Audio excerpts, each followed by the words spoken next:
নমস্কার শ্রোতা বন্ধুরা, আপনাদের কাছে আবার আমার গল্পের ঝাঁপি নিয়ে এসেছি হারানো ডায়েরির কিছু অংশ শোনাতে। গুরু কৃপা হি কেবলম। আচ্ছা, আমার কথা কিছু জানতে চায়নি, সেই বা কী করবে?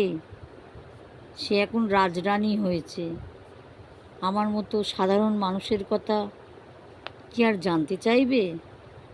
হ্যাঁ, তা হতে পারে। হ্যাঁ রে নরেন, তোর আমার জন্যে কষ্ট হচ্ছিল না? কি করব বল, কষ্ট পেয়ে?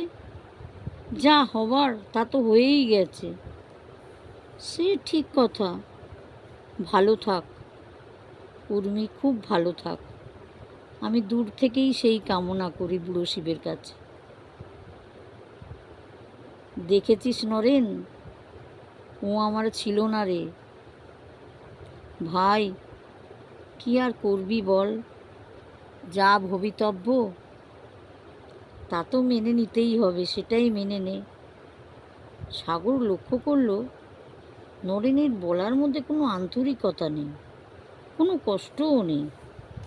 সাগর ভীষণভাবে কষ্ট পেল, মনে মনে ভাবল, আমি নরেনের জন্যে কত কষ্ট পেয়েছি। আবার ভাবল, কষ্ট পেয়েই বা কী করবে? এই উঠলাম রে, চোখ দুটো জলে ছলছল করছে। এমন সময় রান্নাঘর থেকে আওয়াজ পাওয়া গেল, সাগরদা, চা ডিম ভাজা হয়ে গেছে, বসো। না, আমি আজকে আর খাবো না। খাবো না বললেই হবে? আমি হাত পা পুড়িয়ে করলাম, বসো।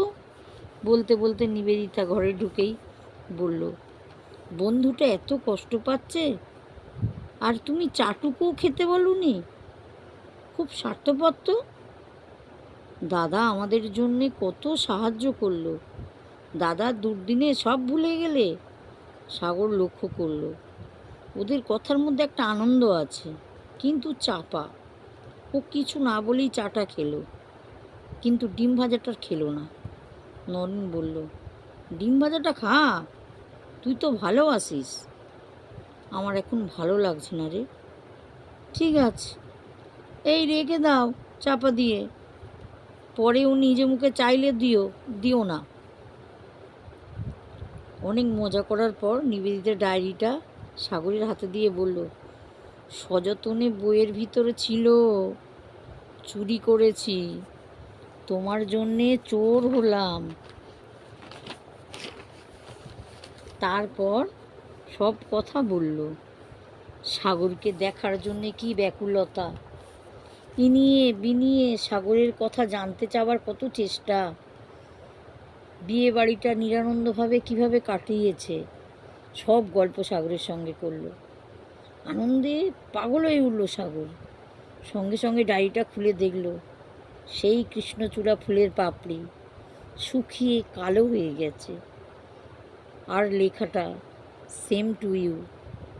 আনন্দে কেঁদে ফেলল। কিরে, এইবার ডিম ভাজাটা খাবি? ও আর চাইল না, নিজে গিয়ে নিয়ে নিল। খুব আনন্দের ডিম ভাজাটা খেলো। বলল, বোন, তখন আমাকে চা কি দিয়েছিলে? নিবেদিতা বলল, দিইনি বুঝি? কি জানি, মনে নেই। ঠিক আছে, আনছি। চা এলো। এবার খুব তাড়িয়ে তাড়িয়ে চাটা খেলো। বলল, কি দারুণ হয়েছে চাটা। ও, নিবেদিতা নরেন দুজনেই হাসলো। বলল, দাদা, আজ দেখলাম তোমার মুখটা কীরকম হয়েছিল। আবার মুহূর্তের মধ্যে ঝলমলে রোদ্দুর। সাগর লজ্জায় মাথা নিচু করে নিল। বলল, ডায়েরিটা আমাকে একটু দেবে?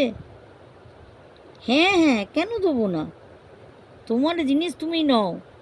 ডায়েরিটা নিয়ে বাড়ি এলো, এসেই নিজের ঘরে ঢুকে দরজা দিয়ে দিল। ডায়েরিটাতে লেখা, সেম টু ইউ সাগর, সাগর কতবার পড়লো নিজেই জানলো না। লেখাটার ওপরে যত্নে হাত বোলালো।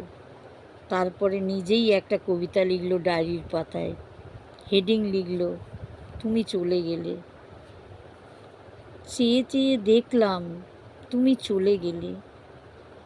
তোমার বলার কিছু ছিল না। আমার দু চোখ ভিজে গেল নিজেরই অজান্তে। 4 দিনের স্মৃতিটাই রেখে গেলে ফেলে। যখন তুমি চলে গেলে, চেয়ে চেয়ে দেখা, উর্মি একবার দেখে যাও, তুমি ছাড়া আজও আমি কতখানি একা। এদিকে উর্মির ডায়েরিটা প্রতিদিন একবার দুবার দেখে, কোনো দিন ভুল হয় না। গুরু মন্ত্রের জপ করার মতন প্রতিদিন জপ করতে হবে, এইরকম একটা ভাব। যাই হোক, ডায়েরিটা খুঁজে পাওয়া গেল না। পড়ার টেবিল, ঘরের কোণ, আলমারির চারিদিকে পাগলের মতো খুঁজতে থাকলো, কিন্তু কোথাও পেল না। ছটপট করতে থাকলো, কিছুতেই মনে করতে পারলো না ডায়েরিটা কোথায় রেখেছে। উর্মির মা লক্ষ্য করলো, জানতে চাইলো, কি হয়েছে রে? ঘরদোর তোলপাড় করে কি খুঁজছিস? কানের দুল। কোন দুলটা রে? পেলি? না, পাইনি, তাই তো খুঁজছি। দেখ কোথায় পড়েছে, ছোট জিনিস। হ্যাঁ, তাই তো খুঁজছি।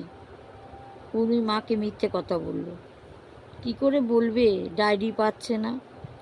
তাই চুপি চুপি একদিন একটা দুল লুকিয়ে রাখলো।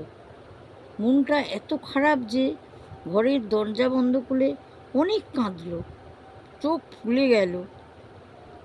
তারপর নিজেই নিজের মনকে বোঝালো, হয়তো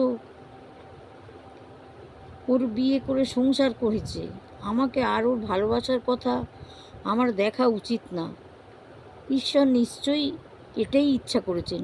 সত্যিই তো, কোনো কারণ নেই ওই স্মৃতি রাখার, কোনো দরকার নেই। যাক হারিয়ে, আমার সঙ্গে মুখোমুখি হওয়ার ভয় এলোই না। যাই হোক, নিজের থেকে নিজের মনকে শান্ত করলো। তারপরে মাকে বলল, ও মা, পেয়েছি দুল। কোথায় পেলি? না, পেনদানিতে রেখেছিলাম ভুল করে। ঠিক আছে। হ্যাঁ রে, দুলের জন্যে এত কেঁদেছিস যে চোখ ফুলে গেল? উর্মি হাসল। যাই হোক, কুসুমের অষ্টমঙ্গলার দিনে নিবেদিতা আর অনিমা দেবী এলো। দীপা আপা দুজনেই হেসে হাত ধরে ঘরে নিয়ে বসালো। বলল, বৌমা বসো। নিবেদিতা বলল, উর্মি কই? যাও হাত পা ধুয়ে ওর ঘরে। ও কি কাণ্ড মা! কেন, কি হয়েছে? মাগো, বউ ভাতের পরের দিন তোমরা তো চলে গেলে। তারপরে খোঁজ হলো, দুল পাচ্ছে না। সারা ঘর আলমারি তোলপাড় করে দুল খুঁজছে, কেঁদে কেটে একসার। তার জন্যে কেঁদে কেঁদে চোখ ফুলিয়ে ফেলেছে। যাও দেখো। ও মাসিমণি, পেয়েছে দুল? বলল তো হ্যাঁ। ও, নিবেদিতা বুঝতে পারলো দুল নয়, ও ডায়েরিটাই খুঁজেছে। মনে মনে খুব হাসলো। তারপরে উর্মির ঘরে ঢুকলো, দেখলো উপুড় হয়ে শুয়ে আছে। ডাকলো, উর্মি, ও উর্মি।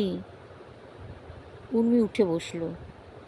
নিবেদিতা ওর দিকে তাকিয়ে বলল, কি গো, তোমার কি হয়েছে? মুখটা ফুলেছে, শরীর খারাপ? না না, এমনি। ও কিছু না, বসো, মুখটায় জল দিয়ে আসি। নিবেদিতা তো এটাই চাইছিল। যেই উর্মি ঘর থেকে বেরোতেই ডায়েরি যথাস্থানে রেখে দিল। সাগর সেদিন বিকেলেই ডায়েরিটা ফেরত দিয়ে বলেছিল, এটা একটু পৌঁছে দিও। নিবেদিতা নরেন দুজনেই কবিতাটা পড়েছে।